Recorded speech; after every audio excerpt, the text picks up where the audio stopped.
What is up, YouTube Adventure family? Yesterday was a great day. It was very, very cold. We had, and I think the actual temperature was -5 degrees with a wind chill of -22 at one point, or for at least the latter part of the day, which it was just getting colder throughout the day.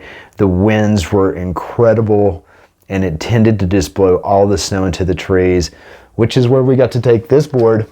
This is the review of the 2024 Never Summer Harpoon. Ooh.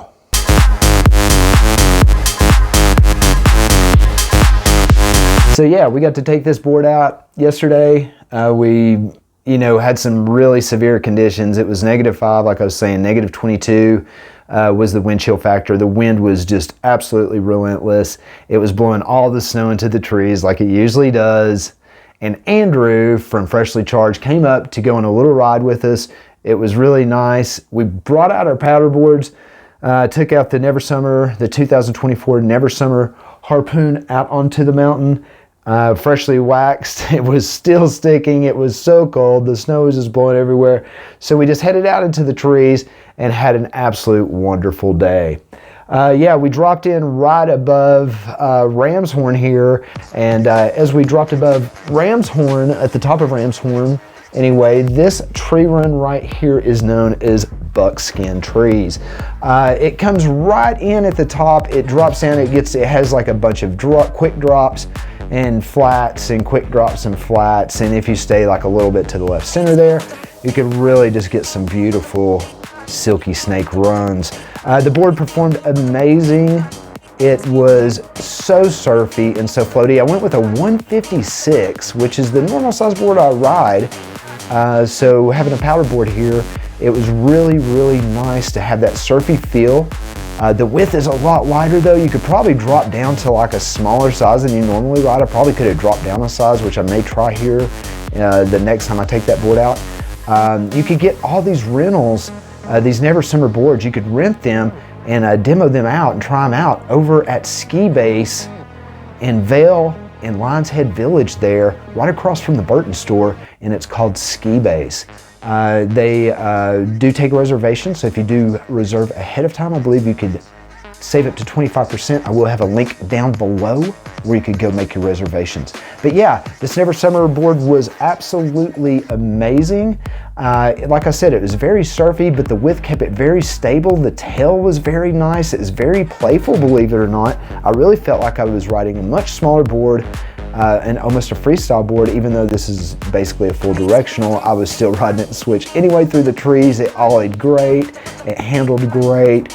Even when we got out here, as you can see where the wind was just absolutely torturous and blowing when we got out onto the actual ski runs.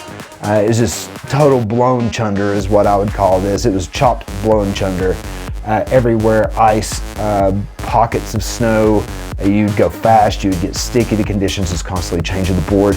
Handled edge to edge quite perfectly. You could see the different kind of specs that we have on this board here. You could see how it's just got all kinds of cool features. It does really good on the mountain. So far as free ride on the mountain, even in the park a little bit, as you can see, it does really, really good. The rocker is in between the feet. You've got camber that goes a little bit further back. You've got a little bit more camber towards the rear than you do the front. That full rocker in the front just makes it absolutely amazing. The side cut, as you can see here, is a nice long standard side cut, which makes carving a true pleasure in all conditions.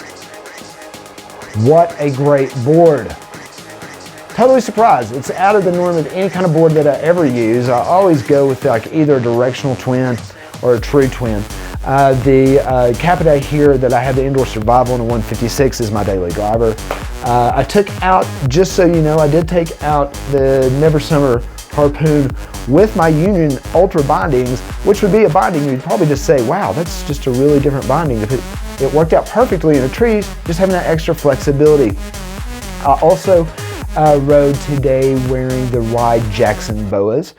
You'll see the links below for this board, these bindings, and those boots down below. Click on the links and get something from my links below. It helps support me, helps support my channel. Subscribe, hit like, and leave a comment. My total review on this board is going to be an 8 out of 10. I did have it at a 7, but after sleeping on it, honestly, what an amazing board. So I do give it an 8 out of 10. It was very playful. It seemed like it had that playful feeling, but still very sturdy. Just one of the funnest boards I've ever had. And I was even telling Andrew on the lift, I felt like a kid with a new toy, and I can't wait to take this board out again. It doesn't necessarily need to be a full-fledged powder day to do this. You could take this on the trees, you could take it in the groomers, you could take it on the park. You could literally take this board anywhere at any time, which makes it a great investment. It's coming in at $630 retail. Hopefully I'll have a little bit of a discount down below on a link where I'll save you a little bit of money. Until next time, this is Chris from the Colorado Adventure Channel. Till next time, peace.